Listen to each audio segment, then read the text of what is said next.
gati waaqa koo anoo siteensitti afaan bitaa mirga koodhaalee dhabee kan na gargaaru humni keenaaf haa dhufu inni hundumaarra caalu kophaa koo hin danda'u deemee galma koo ga'u si wajjinaan jiraadha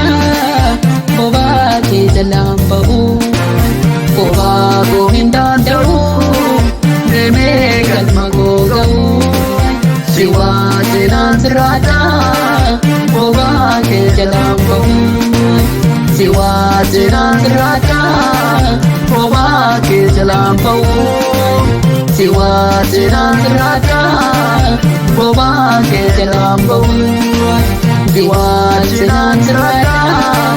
kophaa kee jalaan ba'u si wajjinaan jiraadha kophaa kee jalaan ba'u si wajjinaan jiraadha kophaa kee jalaan ba'u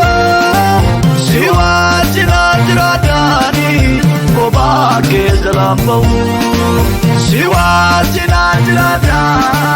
kophaa kee jalaan ba'u si wajjinaan jiraadha kophaa kee jalaan ba'u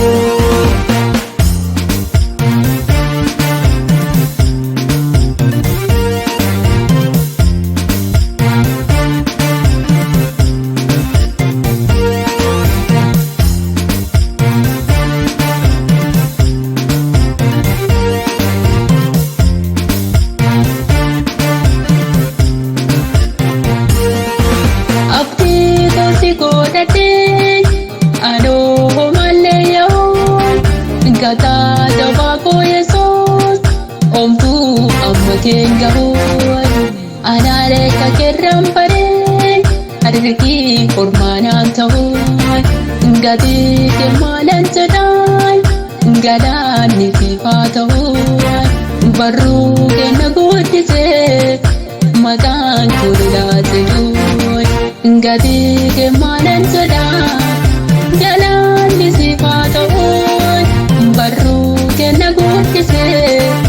magan kurla tahoy barru ke nagodise magan kurla tahoy barru ke nagodise magan kurla tahoy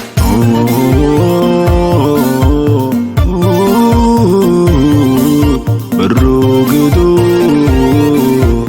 nagodise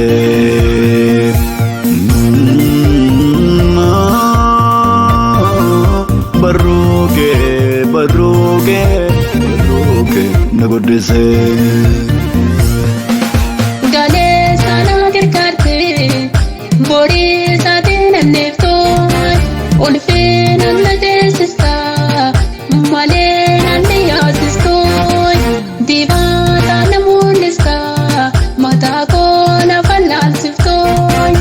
ganaa kekeen argine ganaa baanaaf ta'ee ulfaadhu waaqayyoo nama ta'e kana gageen argine kana baanaaf ta'e ulfaadhu waaqayyoo ansiin nama ta'e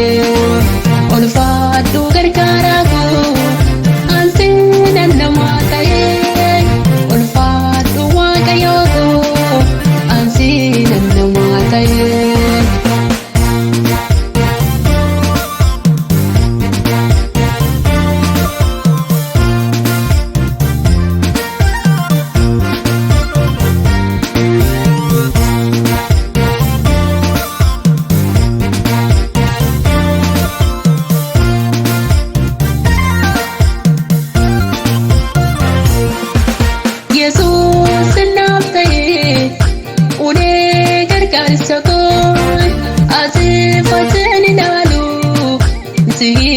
gargaarsi koo Yesuus naaf ta'e ulee gargaarsa koo ati fateen ilaalu siidha gargaarsi koo ati fateen ilaalu siidha gargaarsi koo ati